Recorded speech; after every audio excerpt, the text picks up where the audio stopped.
Now, most people watching this video will know who this person is. It's Auntie Colette, who has a very substantial following on TikTok. And what she does, if you don't know who she is predominantly she does a lot of Bible based videos. But she also skews into the conspiracy realm quite often. And this is the angle that we're going to take with this particular video today. So, rarely will you ever see me come on here and qualify anything, but I feel I kind of need to for people of a faith based leaning, because what I'm about to do is not attacking or besmirching your belief system, your religion, your faith. I'm not doing that whatsoever.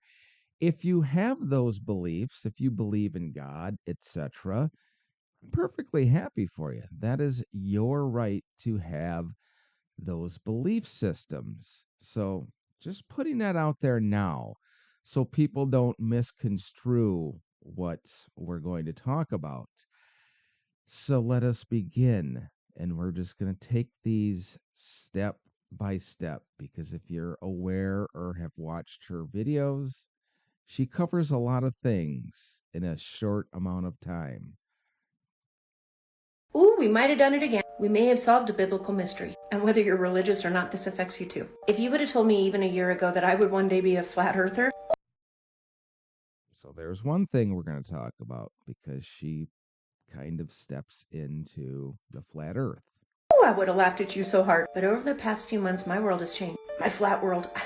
As has the whole world itself, in many, many ways. But if you haven't noticed lately, people are beginning to open their eyes. Fresh off the heels of accusations to NASA that they've I'm going to stop there, because that's a huge word that she used for this era of short form videos.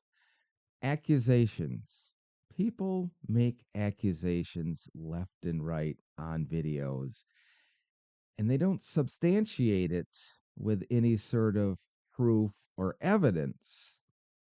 More times than not, they use phrases like this person said or this person said, but they don't show the testimony or the actual person saying such things, or they're taken completely out of context. So, allegations are one thing, proof is a total another thing. been faking and fraudulently sharing videos of the ISS using green screens and harnesses and invisible wires to fake footage. Right there. There's zero proof that any of that has ever been stated by an official of NASA or any astronaut. And there's no proof, video, printed testimony otherwise that all of this was made in a green screen. It's all just alleged, is the famous word. That is actually filmed in a pool, along with recent proof that the moon landing never happened. Buzz Aldrin himself has even said, hey, that didn't happen. We filmed. Buzz Aldrin did not say that. What he made the comment about, he wish we would go to the moon, he said it to a child in jest, but it's got taken completely out of context. Never once did Buzz Aldrin say that he nor NASA has not gone to the moon.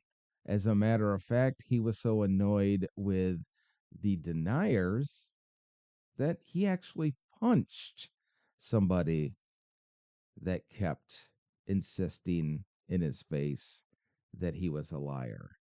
So keep things in context. It right here in the studio, safely with feet on the earth. Couple all of that with the 6 doppelganger of the 7 deceased Challenger shuttle members.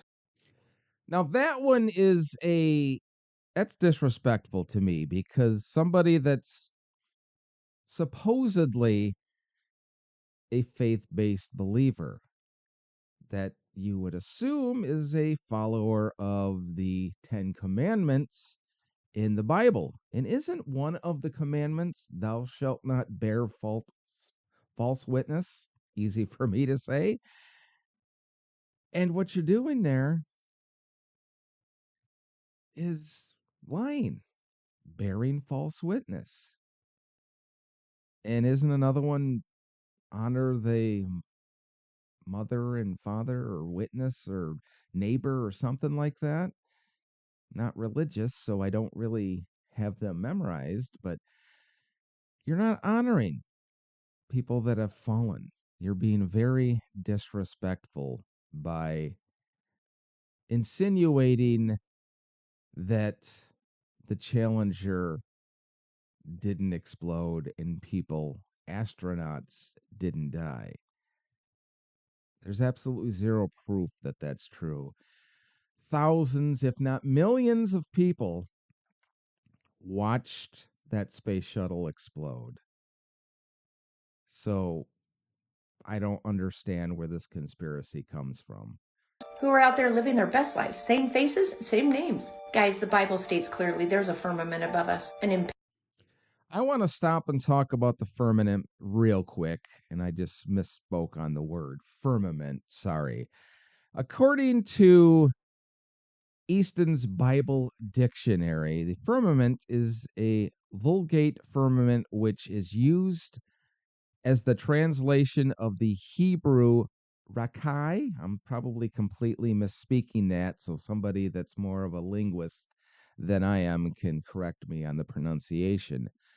This word means simply expansion. It denotes space or the expanse, like an arch appearing immediately above us. So, in this context, firmament, I'm assuming, means space or heavens, but people take it as the second part of that definition, the arch. They automatically mean that's a dome, but there's no dome. But she's going to go on. impenetrable dome. In fact, it is so important, it is right there on page 1 of the Bible. God created a firmament above the earth to separate the waters from the waters, and he called the firmament heaven. So Well, you just debunked yourself there. God created the heavens and the earth with a firmament, and he called the firmament heaven. Didn't call it a dome, but you're fixated on the separated the waters part of that line in the Bible. And that's kind of where the problem is, where flat earthers get stuck. They're thinking that above this alleged firmament is a whole bunch of water and not outer space. there's an impenetrable dome above us, space travel is virtually impossible. No, it's not virtually impossible. It has been done, and will be done again. But flat earthers and space deniers refuse to believe that we have gone to space. Many believe that NASA was formed as a diversion to keep people from nosing around from Admiral Byrd's discovery down by the South Pole. Now, she's about to talk about Admiral Byrd and his trip to Antarctica after World War II. And this has long been a contention with conspiracy theorists, that he makes a comment about this whole other world once he gets down to Antarctica. Admiral Byrd discovered land, lots of land, undiscovered land, down by Antarctica. But sadly, after his television interview explaining this, Byrd passed away. A year later, NASA was formed. A year after that, the Antarctic Treaty was signed by all 12 countries, making exploration impossible. Well, that's Exploration is not impossible. You can go there. You just have to get a permit to do it. And it's not just one country controlling everything. Like she said, it's 12 countries. Why? Because that is the most untapped exploration that we could do. The least amount of human contamination is in Antarctica. Where can we learn the most about the planet? Somewhere where the contamination is the least. That is why they did it. People seem to think that this agreement between 12 nations means that you and I couldn't go to Antarctica. It's not true. We just have to get permission to go there. If we can afford it and want to do it and get permission, we are free to go to Antarctica. Seems suspicious. Many believe that Antarctica is actually an ice wall, a total circumference around all of our continent, keeping waters of the oceans in place. There are So now she gets into the flat earth, and we've talked about this before, that flat earthers are convinced that there's this giant ice wall around Antarctica, proving that we live on a flat earth. Not to matter, they went down there themselves a couple of years ago, and none of them found this ice wall. But they never seem to admit that. They make some excuse about everything was faked. multiple maps just like this that depict a potential truth of what our world really is. There we are in the middle. Just beyond our ice wall lie other continents and another. So if we can't get past this ice wall, how do these people know that there's other worlds beyond the ice wall? We're not allowed to go past this ice wall. But yet somebody came up with this map showing you everything. So how do we know if you can't get past the ice wall? It's a little flaw in your logic, isn't it? Other ice wall surrounding them. Beyond their ice wall, more continent, and another circular ice wall. There are also maps like this one, showing multiple continents with ice walls around it that cover the surface of Earth, with one large ice wall at the end of it. There is not one single reference in the Bible that the Earth is round, but there are. It's because when the majority of the Bible was written, people still believed the world was flat. After the fact, after it was written, we learned that it wasn't. References to things such as, and I placed the earth on its foundation. You can't really put a foundation on a sphere. The four corners of earth are mentioned multiple times. I don't care how many times I spin a tennis ball, I cannot find four corners on it. But Now, four corners of the earth is a designation of all corners of the earth, north, south, east, west. Four corners. If you prefer the square vernacular, I suppose you could go with that, but that doesn't mean it's not a globe, because it is. when I said, I discovered something in Book of Enoch that just might clear all of this up and answer our questions right now. Chapter 27, God said to Enoch, as he was explaining and describing how he created the earth, and I commanded that there should be taken from light and darkness, and I said, be thick. And it became thus, and I spread it out with the light, and it became water. And I spread it out over the darkness, below the light. And then I made firm the waters, that is to say, the bottomless, and I made foundation of light around the water, and created 7 circles from inside.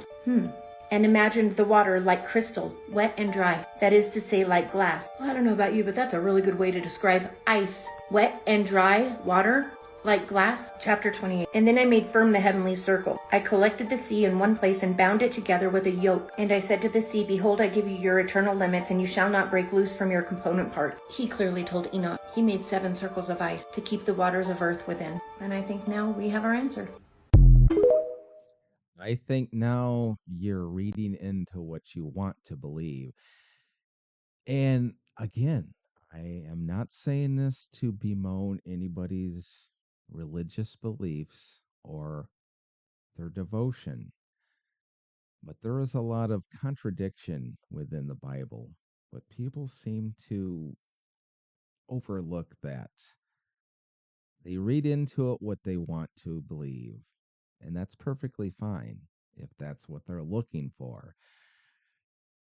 But at no time do we live on a flat earth with 7 rings and 7 other worlds within each of those rings. We did not go to space. Yeah, we did. We have the proof. And if you had a strong enough telescope, you can actually pinpoint the stuff that we left on the moon. But people don't want to do that. They just hear things what they want to believe. And if that's what you want to believe, that's fine. But that doesn't mean what you believe is 100% accurate. Because we went to the moon, and we do not live on a flat earth. Maybe you disagree with me. Let me know in the comments. And don't forget to click like and subscribe. Because remember, nothing good ever happens until after dark.